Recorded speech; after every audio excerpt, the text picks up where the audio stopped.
देश में लोकतंत्र पर बड़ी बातें या 5 साल में एक बार वोट देना लोकतंत्र नहीं है। संसद से लेकर सुदूर गांव तक जब सामूहिक निर्णय और नेतृत्व से कोई काम संचालित होता है तो वही जमीनी लोकतंत्र है। हमारा काम इसी की खोज करना है। तो आइए हम चलते हैं उसी जमीनी लोकतंत्र के बीच जहां बसती है ग्राम सभा की आत्मा।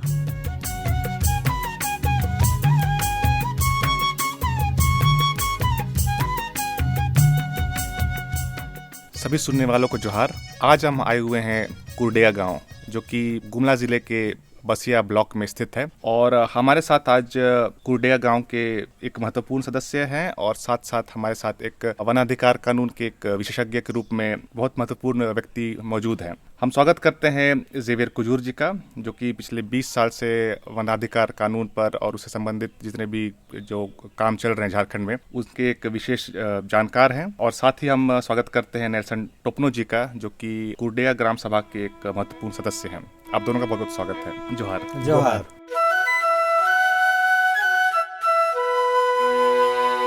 तो सबसे पहले जेवियर जी, चूंकि आपका एक लंबा अनुभव रहा है जंगल संबंधित कानून पर और उसके जो भी फायदे नुकसान जो जनता को हो रहे हैं उस पर, तो सबसे पहले हम लोग जानना चाहेंगे कि ये जो FRA बोलते हैं जिसको फॉरेस्ट राइट्स एक्ट या फिर वनाधिकार कानून, तो वो असल में है क्या? सबसे पहली बात तो ये है कि हमारे देश में बहुत सारे वन कानून हैं, आज़ादी के पूर्व का भी और आज़ादी के बाद का भी। लेकिन हमारे देश में जंगल पर जनता के अधिकार के लिए कोई कानून नहीं था। तो पहली बार जंगल पर जनता का अधिकार या जंगल आश्रित जो जन समुदाय है, जंगलवासी है, परंपरागत वन निवासी है, उनके लिए 2006 में वन अधिकार कानून भारत सरकार का बना। तो ये एक तरह से जंगलवासी और जो वन आश्रित आदिवासी समुदाय है उनके लिए ऐतिहासिक और महत्वपूर्ण कानून है। और ये जो कानून है, इसका पूरा नाम जो है अनुसूचित जनजाति एवं अन्य परंपरागत वन निवासी वन अधिकारों की मान्यता अधिनियम 2006, नियम 2008, संशोधित नियम 2012। इस वनाधिकार कानून के तहत जैसा नाम से स्पष्ट है कि इसमें जो वनाश्रित समुदाय है उस समुदाय के लिए ये अधिकार मान्यता प्राप्त है, उनके अधिकारों का। अनुसूचित जनजाति जो जिसको आदिवासी बोलते हैं, और दूसरा जो अन्य परंपरागत वन निवासी जो आदिवासियों के साथ साथ जंगल क्षेत्र में जो परंपरा से जंगल के साथ रहते आए हैं, जंगल से जुड़े हैं, वो परंपरागत वन निवासी हैं। ये दोनों समुदाय के अधिकारों की मान्यता है जंगल को लेकर। तो हम लोग किन किन अधिकारों के बारे में बात कर रहे हैं कि ये कानून उनको देता है? इस वनाधिकार कानून में 2 कैटेगरी का अधिकार है, एक व्यक्तिगत वन अधिकार और दूसरा सामुदायिक वन अधिकार। जो व्यक्तिगत वनाधिकार का दावा उनके लिए है जो व्यक्ति या परिवार 13 दिसंबर 2005 से पहले तक वन भूमि में दखल कर चुके हैं, खेतबाड़ी कर रहे हैं या मकान बना कर रह रहे हैं। तो ऐसे वनाधिकार दावेदार लोग दावा कर सकते हैं। और उनके लिए जो व्यक्तिगत वनाधिकार के रूप में एक व्यक्तिगत दावेदार या परिवार के लिए अधिकतम 10 एकड़ का मंजूरी हो सकता है। तो कानून में लिखा गया है 4 हेक्टेयर अधिकतम। तो ये व्यक्तिगत वनाधिकार के रूप में जो पट्टा मिलेगा वो पति और पत्नी दोनों के नाम से मिलेगा। ये एक महत्वपूर्ण पहलू है इस वनाधिकार कानून का, क्योंकि हम देखते हैं कि देश में जो जमीन आधारित कानून है, भूमि आधारित कानून है, उसमें महिलाओं का नाम नहीं होता है। राइट ऑफ रिकॉर्ड्स में या जो अधिकार पत्र होता है इसमें से पुरुष के नाम से होता है। ये पहला कानून है देश का, इसमें जो जंगल जमीन का अधिकार होगा व्यक्तिगत वन अधिकार पट्टा में, उसमें पति और पत्नी दोनों के नाम से मिलेगा। दूसरा कि इस वनाधिकार कानून के तहत जो जंगल जमीन का पट्टा मिलेगा व्यक्तिगत, वो खरीद बिक्री नहीं होगा, उसका हस्तांतरण नहीं होगा, सिर्फ उस परिवार के लिए पीढ़ी दर पीढ़ी भरण पोषण के लिए होगा। और जब उस परिवार में कोई सदस्य नहीं रह जाएगा तो वो उनके नज़दीकी रिश्तेदारों के हाथ में चला जाएगा। तीसरी बात है कि इसका मालगुजारी या तो रसीद काटने का बात नहीं है, ये जंगल जमीन का जो नक्शा है उसी के अंतर्गत रहेगा, उससे बाहर नहीं जाएगा। मतलब रेवेन्यू लैंड के रूप में कन्वर्ट नहीं होगा। तो व्यक्तिगत वनाधिकार में वहाँ पर कोई कंस्ट्रक्शन वगैरह लोग कर सकते हैं, घर बना सकते हैं, वो सबकी आज़ादी है या फिर कुछ रिस्ट्रिक्शन वगैरह भी है उसमें? अगर पहले से घर बना है तो या घर बारी है, मकान है तो ठीक है, और नहीं है तो जोतकोड़ है या दखल है तो उसमें मकान बनाकर रहना चाहते हैं तो उसमें बनाकर रह सकते हैं, या कुआं कोड़ सकते हैं, उसको खेती बाड़ी के लायक बना सकता है, या उसको बागवानी कर सकता है, उसमें तालाब बना के मछली पालन कर सकता है, जो भी अपना लाइवलीहुड के लिए, जो आजीविका के लिए उस जमीन को वो विकसित कर सकता है। मतलब इस कानून के लागू होने से पहले ये सब चीज गैर कानूनी था सरकार की नजर में? अच्छा, वनाधिकार कानून आने के पहले जंगल जमीन पर जो कोई दखल करेगा या जोतकोड़ करेगा या घर बना के वहां रहना शुरू करेगा, तो जो पूर्व के वन कानून है, खासकर 1927 का जो भारतीय वन अधिनियम है, उसके तहत उसको अतिक्रमणकारी का संज्ञा दिया जाता था, मतलब इंक्रोचर। लेकिन अब इस वनाधिकार कानून के आने के बाद उन दावेदारों को वो अतिक्रमणकारी नहीं कह सकते हैं कानूनी रूप से, वो अब दावेदार हो गए हैं। अच्छा, तो ये तो था व्यक्तिगत वनाधिकार कानून के बारे में, लेकिन जो सामुदायिक जो पट्टा जिसके बारे में बात करते हैं, कम्युनिटी फॉरेस्ट राइट्स के बारे में बात करते हैं, उसके बारे में थोड़ा बताइए हम लोग को। सामुदायिक वनाधिकार का मतलब है, समुदाय मतलब पहले गांव समुदाय, तो उस गांव समुदाय का अगर वहाँ जंगल है तो इस कानून के अनुसार जो गांव के परंपरागत सीमा में जो भी जंगल है, उस जंगल में जो भी संसाधन है, वनोपज है ना, केंदू पत्ता है, महुआ है, चार है, पियार है, बांस है, या तो वन भूमि क्षेत्र में जल स्रोत है, नदी है, तालाब है, झरना है, ये सारे जो भी जंगल जमीन और उससे जो जुड़े संसाधन है, उन सारे चीज़ों पर वो ग्राम सभा अपने सीमाना के सारे जंगल को सामुदायिक दावा के रूप में अपना दावा पेश कर सकता है। यहाँ पर अगर हम लोग बोलेंगे कि सामुदायिक अधिकार के बारे में, तो ग्राम सभा किसको हम लोग डिफाइन करेंगे? जो रेवेन्यू विलेज होता है उसको, या फिर जो टोला सभा को भी हम लोग? हाँ, अच्छा सवाल है इसमें कि अगर पेशा एरिया है, मतलब अनुसूचित क्षेत्र है 5वीं अनुसूची का, तो मौजा गांव या राजस्व ग्राम जिसको बोलते हैं उसको तो है ही है, उसको ग्राम सभा उसके माध्यम से दावा कर सकते हैं, और जो टोला ग्राम सभा से भी सामूहिक दावा कर सकते हैं, क्योंकि हमारा झारखंड में जो भी गांव है राजस्व ग्राम, उसका पिछले 150-200 सालों में बड़े बड़े गांव हो गए। एक ही राजस्व गांव का 15 गांव, 20 गांव, 25 गांव तक हो गया टोला के रूप में। अब वो सारे गांव एक राजस्व ग्राम सभा में व्यवहारिक रूप से नहीं बैठते हैं, टोला ग्राम सभा ही व्यवहारिक है। इसलिए जो वनाधिकार के दावे के मामले में भी वो टोला ग्राम सभा को अपना दावा पेश करने का अधिकार है, लेकिन वो राजस्व ग्राम सभा से सहमति करके वो दावा कर सकता है। और खासकर बड़े गांव हैं जिसमें 15-20 गांव हैं, तो एक ग्राम सभा पूरा जंगलों का संरक्षण और प्रबंधन करने में थोड़ा सा व्यवहारिक नहीं है, समस्या है। इसीलिए जो सामूहिक दावा में 2 किस्म का दावा प्रपत्र है। एक है जंगल का उपयोग करने के संबंध के लिए, वो प्रपत्र खा है, जो क्लेम फॉर्म बी है, और दूसरा जो प्रपत्र गा है, क्लेम फॉर्म सी, वो है प्रबंधन के लिए। तो टोला ग्राम सभा अगर दावा भरता है तो प्रबंधन के लिए हर टोला अपना अपना दावा पत्र भर सकता है, फॉर्म भर सकता है, लेकिन सामूहिक दावा जो प्रपत्र खा है उसको राजस्व ग्राम से सभी टोलों के लिए एक ही दावा से काम हो सकता है। तो इस अधिकार के तहत क्या क्या अधिकार है समूह को, एक गांव को, और क्या क्या मनाही है उसमें? सामुदायिक वनाधिकार के रूप में वनाश्रित समुदाय को या वनाश्रित आदिवासी समुदाय को वे सारे अधिकार इसमें मान्यता प्राप्त है, मंजूरी है, जो परंपरा से वो जो वनाश्रित समुदाय उपयोग करते आया है, जहाँ तक उसको वन संसाधनों तक पहुँच थी उनका, और परंपरा से जिसको लोग उपयोग करते आए हैं, वो सारे परंपरागत अधिकार इस वनाधिकार कानून में स्वीकृत है। उदाहरण के लिए कि जंगल में मवेशी चराने का अधिकार, लोग परंपरा से जंगल में मवेशी चराते हैं, है ना, बैल बकरी। उसी तरह से जलावन लाने की परंपरा है। घर मकान टूट गया तो उसके लिए भी ग्राम सभा की सहमति से लकड़ी ला सकते हैं, जड़ी बूटी ला सकते हैं, वनोपज महुआ हो, बांस हो, केंदू पत्ता हो, वो सबको संग्रहण करके और बिक्री कर सकते हैं। और इसमें वनोपज में एक खास अधिकार है, वनोपज में स्वामित्व का अधिकार गांव समुदाय को और ग्राम सभा को हो। स्वामित्व मतलब ओनरशिप, मालिकाना हक मिल गया वनोपज को। जैसे बीड़ी पत्ता या जिसको केंदू पत्ता बोलते हैं या लाह है, इसको अब ग्राम सभा संग्रहण तो करते हैं कोई भी, लेकिन इसको ग्राम सभा से टेंडर भी हो सकता है। और ग्राम सभा से ट्रांजिट परमिट, मतलब उस वनोपज को बाहर भेजना है गांव का बाजार या बाहर शहर के बाजार में, तो चालान बोलते हैं, ट्रांजिट परमिट भी ग्राम सभा काट सकता है, मतलब निर्गत कर सकता है। तो जेवर जी, आपके पास हम लोग तुरंत वापस आते हैं, लेकिन उससे पहले हम लोग नेल्सन जी से बात करते हैं थोड़ा सा। क्योंकि आप लोग को सामुदायिक वनाधिकार का पट्टा मिल चुका है, तो मिलने के बाद आप लोग वो सब कर पाए हैं कि अभी वो सब नहीं कर पाए हैं? सबसे पहले तो आप लोग को कब मिला ये पट्टा?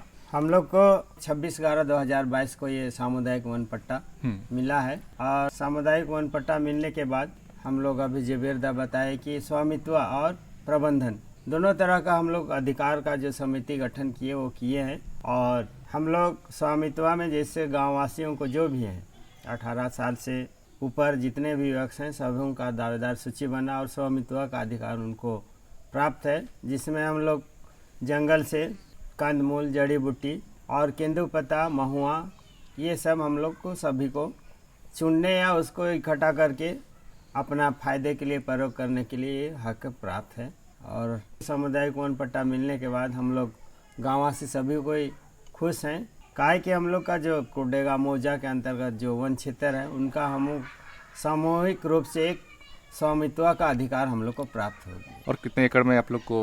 अभी हम लोग को कुल सामुदायिक वन पट्टा 167 एकड़ 52 डिसमिल सामुदायिक रूप से हम लोग को सामुदायिक वन पट्टा प्राप्त है।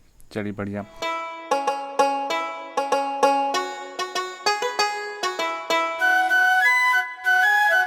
जेवियर जी, तो इस अधिकार को लेने के लिए, फिर पट्टा को लेने के लिए किन किन प्रक्रियाओं से गुजरना पड़ता है? व्यक्तिगत वन अधिकार के लिए तो बहुत ज़्यादा लंबा चौड़ा प्रक्रिया नहीं है, लेकिन सामुदायिक वन अधिकार के लिए थोड़ा लंबा प्रक्रिया है। सबसे पहले तो ये वनाधिकार को लागू करने का अथॉरिटी या प्राधिकार गांव में ग्राम सभा को है। तो इसके लिए सबसे पहले ग्राम सभा अपने गांव में ग्राम सभा सदस्यों से एक वनाधिकार समिति गठन करती है, जिसमें 10 से 15 व्यक्तियों का ये कमेटी होता है। और इसमें एक शर्त है कि उसमें अगर अनुसूचित क्षेत्र वाला या आदिवासी बाहुल गांव है तो वहाँ वनाधिकार समिति में 2/3 आदिवासी सदस्य रहेंगे। और अगर कोई गांव में आदिवासी नहीं है तो वहाँ वन निवासी ही उस वनाधिकार समिति में रहेंगे।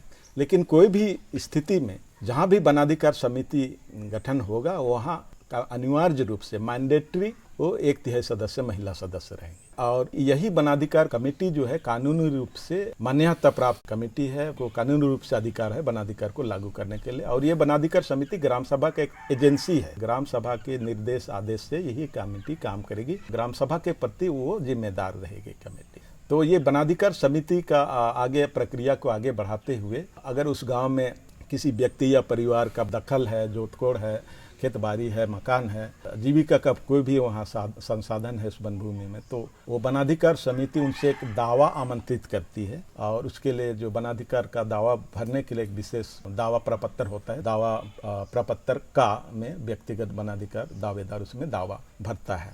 और इस दावा फॉर्म के साथ साथ सबसे पहले तो जिस प्लॉट पर उनका दखल है उस प्लॉट का वो उनको अपना व्यक्तिगत दावा का नक्शा बनाते हैं। और नक्शा बनाने के लिए अमीन की ज़रूरत होती है। और अमीन वो अमीन मतलब जो प्रशिक्षित अमीन है, चाहे वो सरकारी अमीन हो या तो प्राइवेट अमीन हो, उसके माध्यम से अपने प्लॉट का नक्शा बनवाएं। और उस नक्शे में वो अमीन दस्तखत करता है, मतलब हस्ताक्षर करता है और अपना लाइसेंस नंबर लिखता है और तारीख बैठा देता है। तो ये सबसे पहला चीज़ जो है, जो दस्तावेज है, वो नक्शा की ज़रूरत होती है। तो उसके बाद दूसरा जो कागजात की ज़रूरत होता है वो है साक्ष्य। साक्ष्य के रूप में वहाँ जो भूमि सुधार जो भी उस प्लॉट में जिसका दखल है, दावा कर है, उसमें मान लिया मकान बनाया है, झोपड़ी बनाया है, या तो खलिहान बनाया है, या तो कुआं बनाया है, तालाब बनाया है, मेड़ बनाया है, पेड़ लगाया है, कुछ जो दिखाई देता है भौतिक रूप से, उसका वो स्वयं का शपथ पत्र देगा कि देखिए मैं 2005 से पहले से मैं वन भूमि पर दखल कर रहा हूँ, इतना 20 साल पहले से, 30 साल पहले से या 15 साल पहले से, और मैं वहाँ अपना भूमि सुधार किया हूँ, जिसमें मेड़ बनाया हूँ, बारी बनाया हूँ, मकान बनाया है या पेड़ लगाया हूँ। तो ये साक्ष्य के रूप में उसका स्वयं का शपथ पत्र हुआ। दूसरा, उसी गांव के 3 बुजुर्गों का शपथ पत्र कि फलना जो व्यक्ति है दावेदार, उसको हम लोग बुजुर्ग होने के नाते जानते हैं और वो उस वन भूमि को उनका दखल है। इस तरह से 3 बुजुर्ग उस गांव के शपथ पत्र देते हैं। जिसको अफिडेविट भी लोग बोलते हैं, अपना पहचान पत्र के साथ। ये सारे दस्तावेज फाइल बन जाता है एक दावेदार का। और उसी तरह से अगर वहाँ 10 दावेदार है, 20 दावेदार है, सारे चीज़ का सारे दस्तावेज को तैयार हो जाता है। ये सारा काम वनाधिकार समिति को करना होता है। ये सारे दस्तावेज तैयार हो गए तो अंतिम दिन वनाधिकार समिति ग्राम सभा, जो ग्राम प्रधान हैं या मुंडा या जो भी ग्राम सभा का अध्यक्ष है, उनसे अर्जी करता है ग्राम सभा करवाने आयोजन के लिए। और उस ग्राम सभा में वो सारे व्यक्तिगत वनाधिकार के फाइल वहाँ पेश किए जाते हैं और ग्राम सभा में वहाँ विचार होता है, जांच होता है कि सब कागज पत्र सही है कि नहीं, साक्ष्य के रूप में।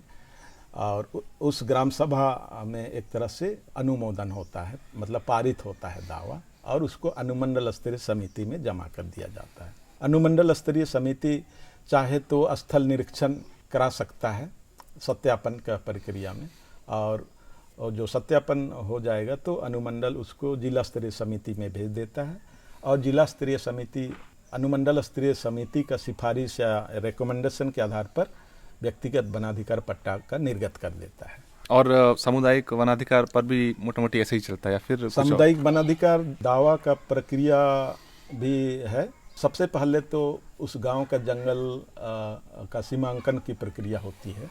अपना गांव का जो पुरखौती सीमाना, जो पारंपरिक सीमा है, जिसको ट्रेडिशनल बाउंड्री भी कहते हैं, जो कि सरकार का जो नक्शा है, जिसको कैडेस्ट्रल मैप बोलते हैं, शुरू में जो कैडेस्ट्रल सर्वे हुआ, मूल सर्वे, उसमें जो गांव का सीमा तय हुआ है, पूरा पश्चिम उत्तर दक्षिण चौहद्दी, उस चौहद्दी में जंगल का हिस्सा कितना है उसका एक नक्शा है हर गांव का। यहाँ प्रशासनिक नक्शा, जिसको हम लोग परंपरागत सीमा का नक्शा है और प्रशासनिक नक्शा, जिसको हम लोग CS जिसको बोलते हैं, उसी में। CS बोलते ठीक है। तो गांव का परंपरागत नक्शा माने सीमा और प्रशासनिक नक्शा का सीमा झारखंड में एक ही है, इसमें फर्क नहीं है, इसलिए यहाँ कोई दिक्कत नहीं है। तो उस परंपरागत सीमा के अंदर जो जंगल है, उस जंगल का एक सीमांकन हो जाता है। तो सबसे पहले जो अपने कोई भी दावेदार ग्राम सभा वनाधिकार कानून के तहत सामूहिक दावा कर सकता है, तो उसके लिए सबसे पहले वो अपना एक सीमांकन प्रक्रिया करता है। और सीमांकन प्रक्रिया के लिए वो अनुमंडल स्तरीय समिति को चिट्ठी दे सकता है, सूचना दे सकता है कि हम लोग निर्धारित तारीख को हम लोग इतना बजे हम लोग सामुदायिक वनाधिकार के लिए सीमांकन की प्रक्रिया के लिए निर्धारित तारीख रखे हैं। और जो पड़ोसी गांव हैं उनकी उपस्थिति भी ज़रूरत है। तो पड़ोसी गांव का मतलब है जो उस जंगल से सटा हुआ है, जिस जंगल को एक ग्राम सभा दावा कर रहा है। तो पड़ोसी ग्राम सभा के जो ग्राम प्रधान हैं या ग्राम सभा के प्रतिनिधि हैं या वन अधिकार समिति के प्रतिनिधियों को पड़ोसी ग्राम सभा भेज सकता है, ताकि जो सीमांकन हो रहा है दावेदार गांव का, उस सीमांकन में गड़बड़ी ना हो। आमतौर पर तो पड़ोसी गांव अपना सीमा को जानते हैं कि कहाँ तक हमारा गांव का सीमा है। एक तरह से पड़ोसी ग्राम सभा से अनापत्ति लेने की प्रक्रिया है, NOC वहाँ से मिल जाता है। और कई बार तो उसी दिन स्थल निरीक्षण भी हो जाता है, जिसको स्थल जांच भी बोलते हैं या फिजिकल वेरिफिकेशन बोलते हैं, स्पॉट वेरिफिकेशन। फिर उस सीमा के अंदर जो वन संसाधन कहाँ कहाँ है, मतलब उस जंगल में मुख्य वन संसाधन क्या क्या है। जैसे महुआ है तो महुआ का जगह कहाँ है, कितने बड़े एकड़, मान लिया 5 एकड़ में है कि 10 एकड़ इलाके में। उसी तरह से बांस किधर है, उसी तरह से जंगल में और भी संसाधन है। जड़ी बूटी, विशेष किस्म का जड़ी बूटी है जंगल में, उसको भी चिन्हित करते हैं। और संकेत चिन्ह से उन लोग नक्शा में भी उसी के अनुसार अपना एक नक्शा भी बनता है। और ये वन संसाधन ही नहीं, और एक इसमें सामुदायिक अधिकार के रूप में यहाँ शामिल है, वो है जो जंगल जो हमारा है, खासकर जंगलवासी, आदिवासी और परंपरागत जो भी जंगलवासी, उनका इस सांस्कृतिक अधिकार को भी मंजूरी मिला है। सांस्कृतिक अधिकार का मतलब है, जैसे मुंडा क्षेत्र में आप जाएंगे तो वहाँ शासन है, शासनदिरी है, जाहिर थान है ना, पूजा स्थल है, देव स्थल है। तो ऐसे जगह को भी चिन्हित करते हैं और वो भी वन अधिकार में स्वीकृत है। और जब ये सारे दस्तावेज तैयार होते हैं, और जैसे दावेदारों की सूची, कौन लोग दावा कर रहे हैं, मान लिया कुर्डेगा ग्राम सभा दावेदार है, वहाँ कॉलम में लिखा गया, लेकिन इसमें कितने लोग दावा कर रहे हैं, जो भी 18 साल या उससे ऊपर के स्त्री या पुरुष हैं, वे सभी लोग दावेदार हैं। तो दावेदार का नाम, पिता का नाम, समुदाय का और हस्ताक्षर का एक सूची बनता है, उसको दावेदार सूची बोलते हैं। और इसी तरह से आपका 5 बुजुर्गों का कम से कम शपथ पत्र, और कहीं कहीं मेला स्थल भी है, जैसे वीर मेला करते हैं आदिवासी, वीर मतलब जंगल मेला, कहीं कहीं आपका ईंद मेला होता है, तो मेला टाड़ है, कहीं जतरा टाड़ है। ये सारे चीज़ भी सामुदायिक वन अधिकार में है, अगर वो वन भूमि में है, फॉरेस्ट लैंड में है। परंपरागत जितने भी जो अधिकार पहले से रहा है वो इसमें स्वीकृत है। सिर्फ इस वन अधिकार कानून में 2 ही चीज अपवाद के रूप में स्वीकृत नहीं है। पहला कि जंगल से टिम्बर काट के बेचना, दूसरा कि जंगली जानवरों या वन्य प्राणियों को मारना या बेचना, उसके अंगों को निकाल के बेचना, ये सब। बाकी सारे पुरखौती और परंपरागत अधिकार ये वन अधिकार कानून में स्वीकृत है। जी।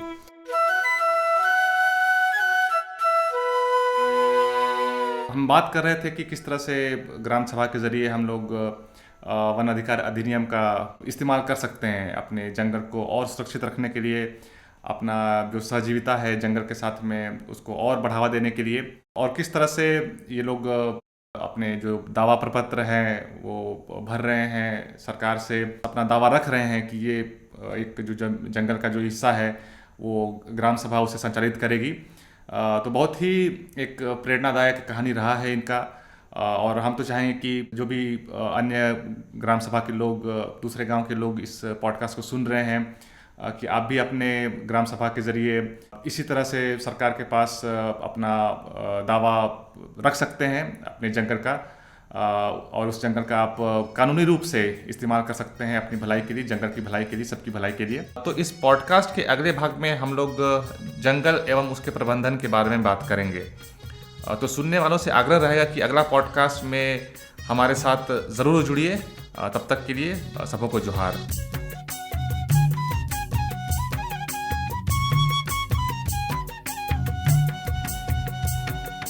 सामूहिक निर्णय लेने की ये प्रक्रिया जब सुदूर ग्रामीण अंचल तक पहुंचता है तो ये लोकतंत्र की सफलता है।